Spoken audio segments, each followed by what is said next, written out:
ప్రియమైన సహోదరి ప్రజలండి ఈరోజు అక్షల కేంద్రం గురించి ప్రారంభిస్తున్నాం. మోహనుద్ర మహాగండ సరస్వతిర నాదా పురుషుడాకుల ఆకాశాన్ని భూమిని సంస్థాన సర్వాన్ని సృష్టించిన సృష్టికర్తని స్థితిని కనుకొని చూపిస్తున్నాను తండ్రి. ఆకాశం విశ్వాసం ఊరి పాల్గొని పాసంలో ప్రార్థిస్తున్నాను తండ్రి. తండ్రి నాయన ఇప్పుడు ప్రవాది బిడ్డలకి వాకి చెట్టులుగా పెద్దవైన పెద్దలు అగ్ని చేత కాల్చి శరీరాన్ని వదిలివచ్చు మానస్వరాన్ని వదిలిపోవచ్చు తైస్వరంతో మాట్లాడి దర్శించి ఇంటి గురించి నేను అమలకు మహిమను గంతను ప్రభావం పొందుకొని ఇస్తున్నాను తండ్రి. మరి ఈరోజు మన వాక్షం అంశం ఏంటంటే చిన్నవాడ లెమ్మని చెప్తుంది. చిన్నవాడ లెమ్మని చెప్తుంది. లోకాసు వార్త 7వ అధ్యాయము 7వ వచనం చదవండి. ఆయన తన మాటలన్నీ ప్రజలకు సంపూర్తిగా వినిపించిన తరువాత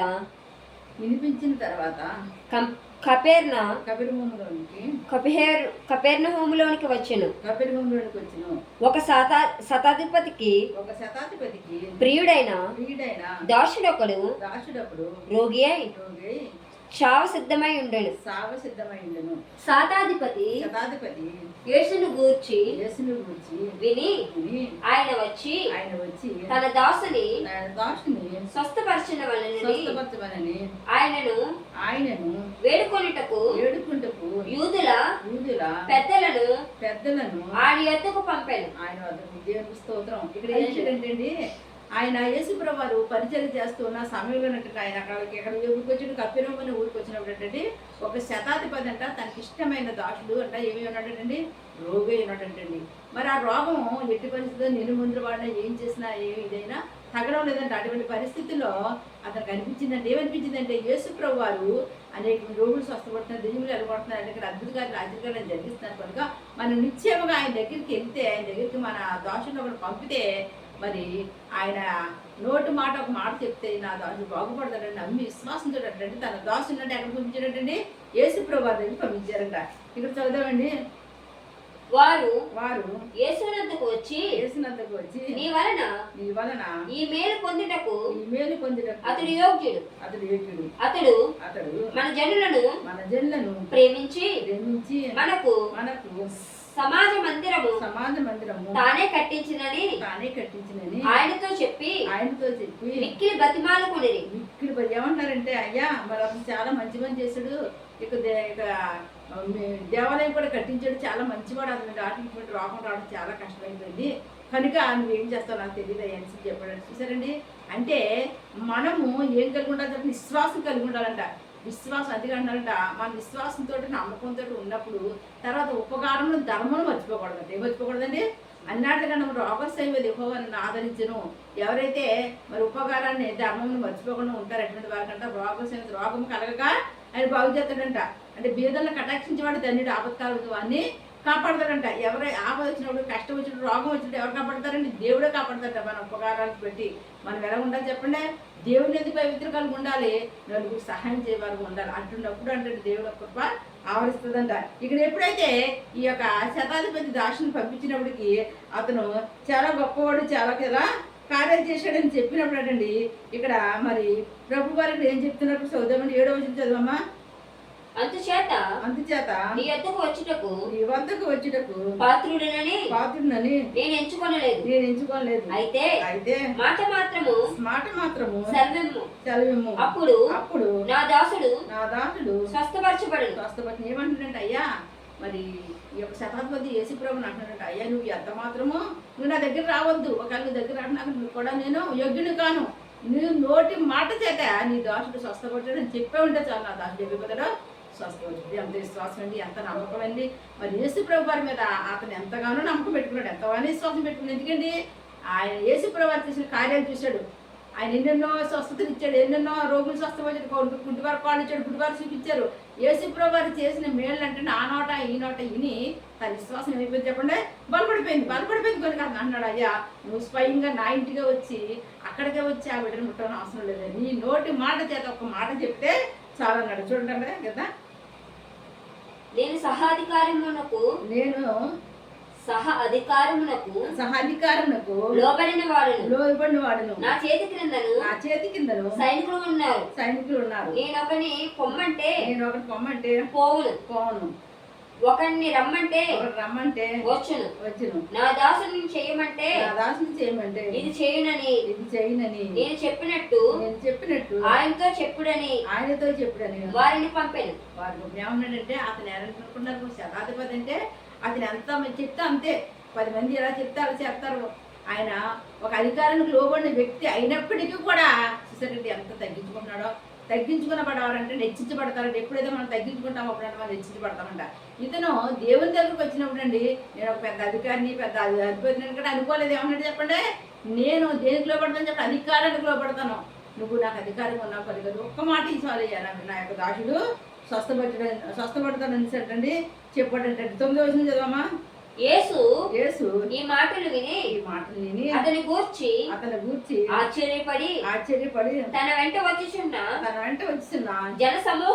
జన సమూహము వైపు తిరిగి ఇశ్రాయేలులో నేనను ఇంత గొప్ప విశ్వాసము నేను చూడలేదని మీతో చెప్పుచున్నాను. పంపబడిన వారు ఇంటికి తిరిగి వచ్చి ఆ దాసుడు స్వస్థుడై ఇండుట కనుగొనేది.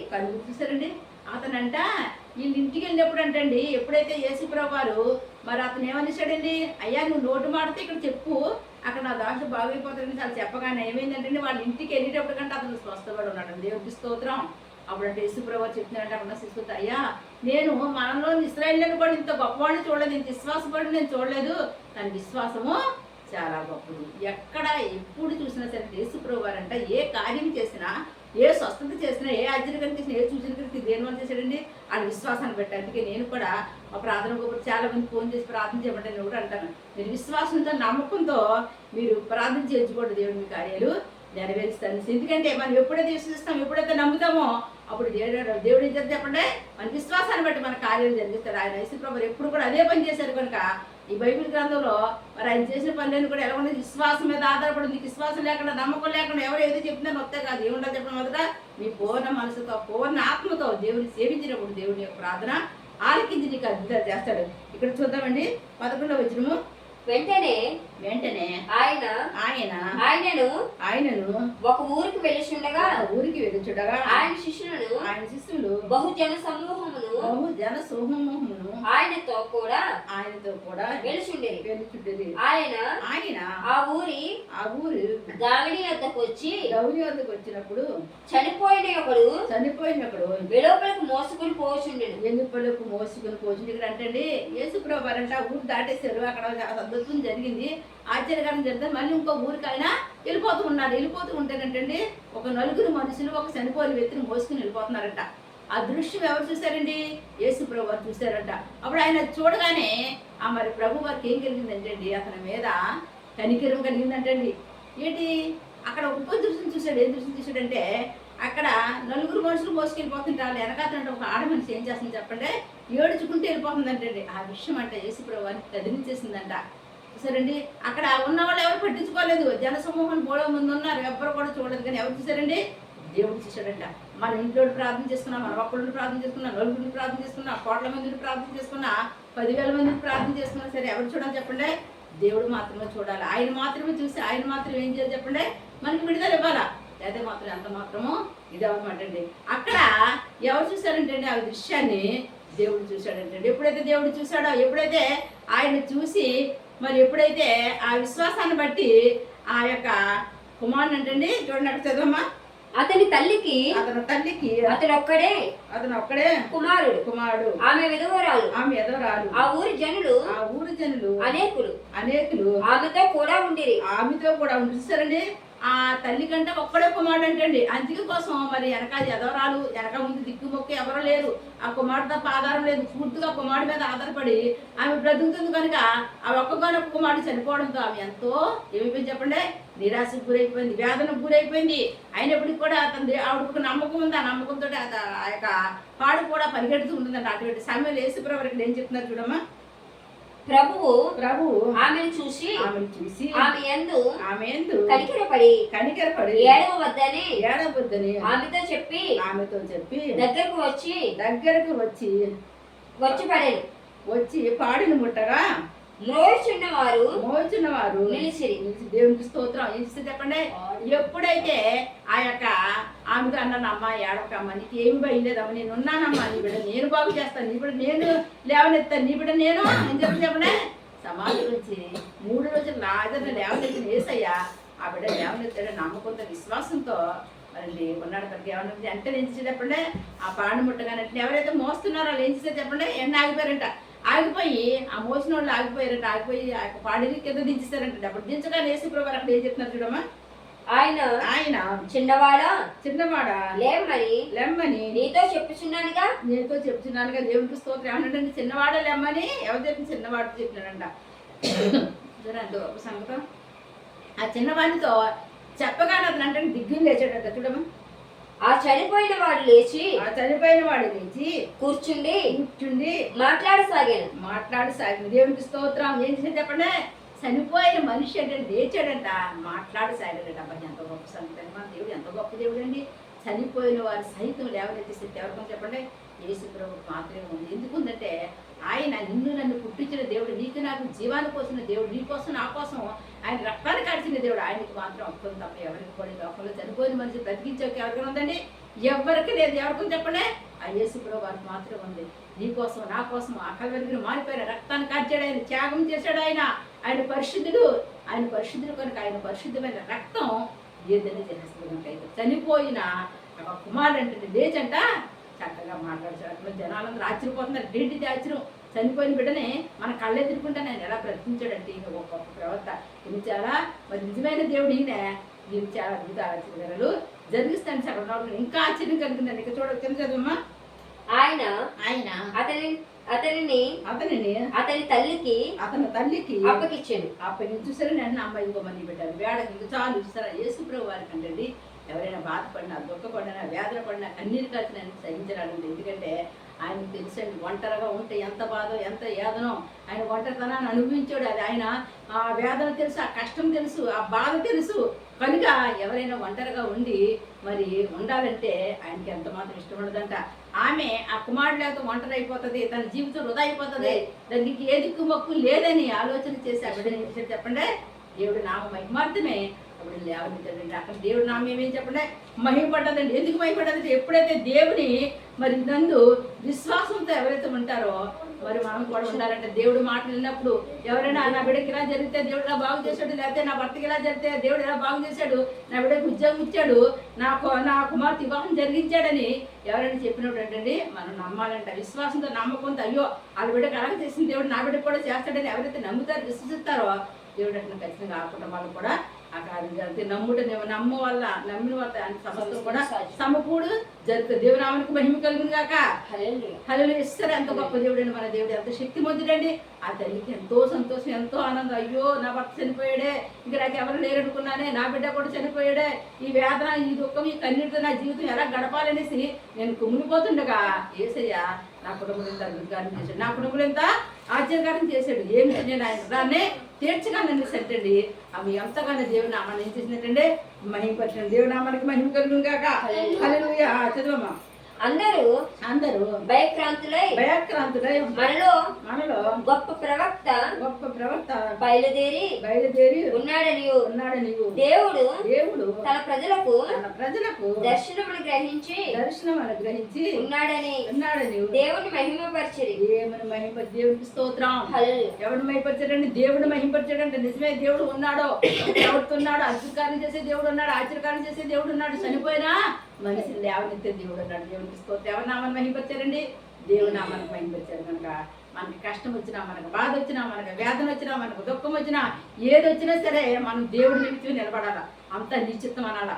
మనకు జరిగితే ఒకటి, జరగకపోతే ఒకటి కాదని ఏమి జరిగినా మన జీవితంలో దేవుడి చిత్తానికి తలవగ్గినప్పుడు ఏంటండి మన జీవితంలో ఏమి చేయాలో ఏమి చేయకూడదు, ఏది మంచి ఏది చెడ్డో సమస్త ఎరుగున్న దేవుడు సర్వసృష్టికర్త నీ పట్ల అభివృద్ధి చేయకూడదు, నీ పట్ల ఆశ్చర్యకాలం జరిగిస్తాడు. కనుక ఎంత మాత్రం మనము దిగులు పడకూడదు కానీ భయపడకూడదు. కానీ ఏది ఏమైనప్పుడు కూడా మరి ఐదవరాల పక్షాన్ని వ్యాజ్యమాడి ఐదవరాల బిడ్డని బ్రతికించిన దేవుడు మరి సమయం ఎవరైనా మరి మరణాప్రాయంలో ఉన్నారేమో, మరి లేవలేని పరిస్థితుల్లో మరి హాస్పిటల్లో పడి ఉన్నారేమో, ఒక్కసారి అడగండి, ప్రభువా చనిపోని మనిషి లేవనెత్తిన దేవుడు అయ్యా, నువ్వు ఖచ్చితంగా మా బిడ్డలు లేవనెత్తవయ్యా. లేకపోతే నా బంధువు, నా స్నేహితుడు ఎవరు ఏ పరిస్థితుల్లో సరే నమ్మండి, విశ్వాసంతో నీ దేవుడు అడిగినప్పుడట ఆ యదవరాని బిడ్డను బాగు చేసిన దేవుడు మీ బిడ్డలు కూడా బాగు చేస్తాడు.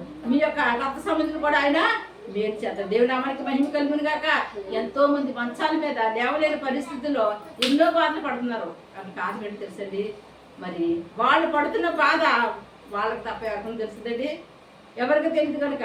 కానీ ఒకటి మాత్రం మర్చిపోతున్నారు, ఏం మర్చిపోతున్నారు, నన్ను పుట్టించిన నా దేవుడు ఉన్నాడు, ఆ దేవుడికి ప్రార్థన చేసుకోవాలని జ్ఞానం మాత్రం రావట్లేదండి.